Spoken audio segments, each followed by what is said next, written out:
September 28th, 1994. At 9:30 in the morning, the following incident occurred.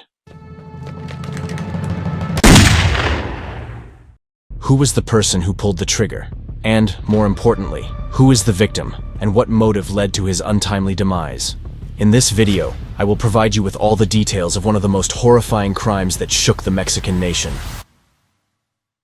All the decisions we make when we are young can have a profound impact on our future, and one very bad decision can lead to a lifetime of regret.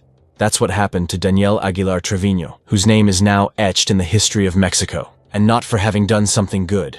This individual, born in 1966 in Tamaulipas, ventured down a dark path and seduced by the allure of easy money, he chose to accept an assignment that turned his life into a living hell. It was the month of March in the year 1994, when Daniel, a 28-year-old illiterate man dedicated to agriculture, received a phone call from his cousin Carlos Angel Cantu, who informed him about a little job with good money involved, though it was a bit risky. Trevino replied that he was the toughest of them all, and that for the right sum, he would take on any job. His cousin then informed him that he would arrange a meeting with the person who had contacted him to explain all the details of the job. Daniel and Carlos met with a person named Jorge Rodriguez, who told them that once they completed the mission, they would receive 50,000 pesos, which at that time was equivalent to $5,000. He then proceeded to reveal the name of the target and showed them a photograph from a magazine.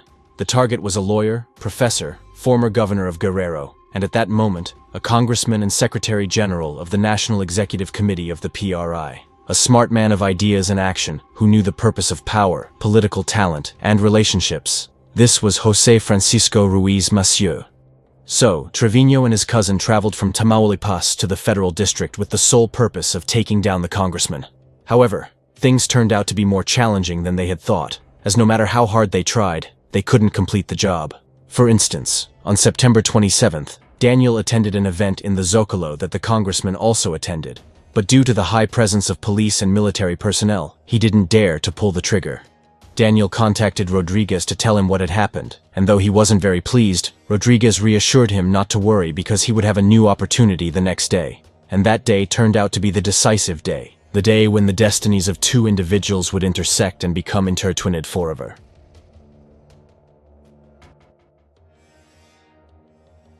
It was around 5 in the morning when Daniel opened his eyes after a night filled with restless thoughts. He got up, brushed his teeth, and spent over an hour checking the submachine gun he would use to carry out the job. Then, along with his men, he had a very light meal, a piece of bread and half a glass of milk, as they had agreed, like good friends celebrating success, to go for breakfast once they completed the mission. Daniel, accompanied by 2 of his men, got into the car and began driving around the city until he finally received a phone call that provided him with the steps to follow and the exact address where he would find his target.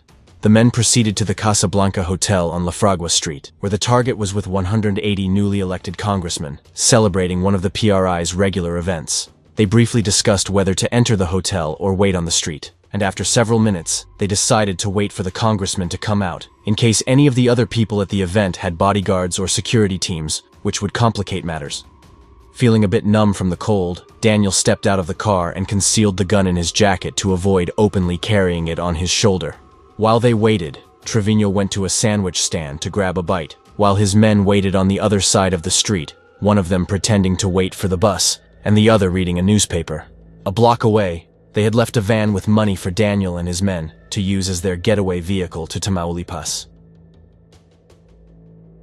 At around 9:30 in the morning, while Daniel was finishing his sandwich, everyone at the gathering began to leave. Trevino could easily recognize his target, as he had been seeing him in photographs and on television for several months since he was assigned the job. Ruiz Massieu approached his car and instructed his driver to go with his bodyguards, as he would drive himself. He also invited 2 congressmen to accompany him, Heriberto Galindo in the front seat and Roberto Ortega in the back seat. He then removed his jacket and placed it on the backrest of the seat. As Daniel crossed the street, he and the congressman made eye contact, which made him nervous because he thought the congressman might suspect or know something. However, the congressman suddenly turned his gaze forward, and Daniel realized that the eye contact had been nothing out of the ordinary. Daniel positioned himself just half a meter from the car and fixed his gaze on the congressman, who was distracted, laughing with the people around him. At that moment, Trevino pulled out his weapon, aimed, and pulled the trigger. He wanted to continue firing, but the gun jammed, preventing him from doing so. Nevertheless, the single burst that was released pierced the glass and struck the congressman in the neck. Daniel stood in front of the vehicle for a few seconds and saw Massieu tilt his head back, covered in blood. It was at that moment that he realized Massieu had met his end. Desperate, Daniel ran towards the main avenue, where he would attempt to hail a taxi, discarding the initial plan of escaping in the van. But, to his misfortune, he came face to face with a police officer who blocked his path, aiming a rifle at him. Trevino had no choice but to surrender, and he gave himself up to the congressman's bodyguards who had been pursuing him. They took charge until Mario Ruiz Massieu, the victim's brother and deputy prosecutor, arrived. He assumed custody and took him to the PGR. In Trevino's own words, he says that from the beginning, he had discarded the original idea of fleeing in the van. Instead, he intended to take a taxi to the city center and then, when things calmed down, take a bus to Tamaulipas. He also admitted that the reason he was caught is that his weapon jammed. Otherwise, he would have taken down the police officer who blocked his path. Although, he also confesses that he was a bit scared and didn't know what to do while he was escaping. He is thankful that things ended this way because otherwise, who knows in what hole he would be buried right now. He says that the image of the congressman slumping in his car seat is etched in his memory. When I sit in my cell and visualize the movie of my life, it's what repeats the most. It's something I'll carry with me all my life, and I've accepted it irremediably. I think a lot about one thing. At that moment before pulling the trigger, the congressman was calm, content, happy, unaware of what was about to happen to him, and just a second later, he was no longer there. It had all ended for him, and everything was beginning for me. I think that life is a cycle in which we are all connected, in which while some end, others begin.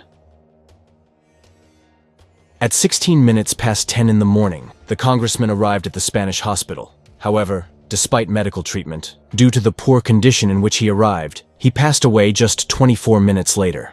On the other hand, once at the PGR, Daniel was immediately interrogated and, with nothing to lose, revealed the names of all those involved.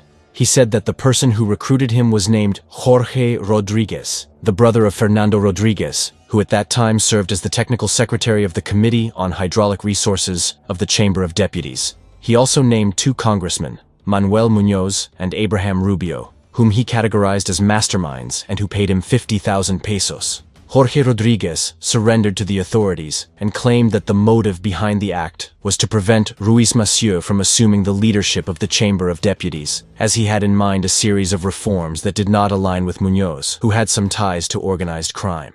When Manuel Muñoz's name began to circulate, he decided to leave his seat, and 2 days later, he disappeared, with no further information about his whereabouts. On October 8th, an arrest warrant was issued against him. The Mexican consul in Texas claimed to have found Muñoz in San Antonio and notified the PGR and the Ministry of Foreign Affairs several times about his location. However, they paid no attention, and in 1999, he was declared missing. In March 2009, the statute of limitations was declared in his favor, so in case he wasn't eliminated and decides to reappear someday, he cannot be prosecuted. Carlos Salinas' brother, named Raul, was also involved and accused of being the mastermind. He was imprisoned at the Altiplano prison, where he stayed for 10 years until June 2005. He regained his freedom after Fernando Rodriguez confessed to falsely accusing him before the PGR in exchange for receiving $500,000. Trevino was sentenced to 50 years and sent to the Southern Penitentiary, then to Almoloya, and finally to Puente Grande. He says that the first 24 hours in Almoloya were the most difficult because he faced hostility, but after that, everything became calmer. Regarding his days in Puente Grande, he was a very organized and disciplined person. He would wake up before 5 in the morning, and despite it being prohibited, he exercised for 30 to 40 minutes.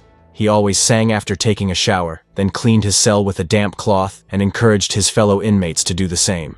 Daniel didn't like dust to accumulate because it would soil his blankets, and at night, he couldn't sleep due to the sensation of dust in his nose.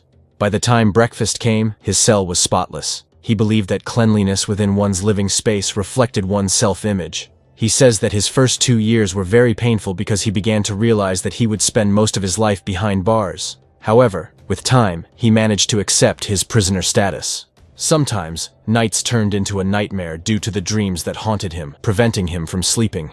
He would wake up terrified, murmuring words. Then, he would become agitated and start hyperventilating, culminating in horrifying screams that would wake up the entire hallway.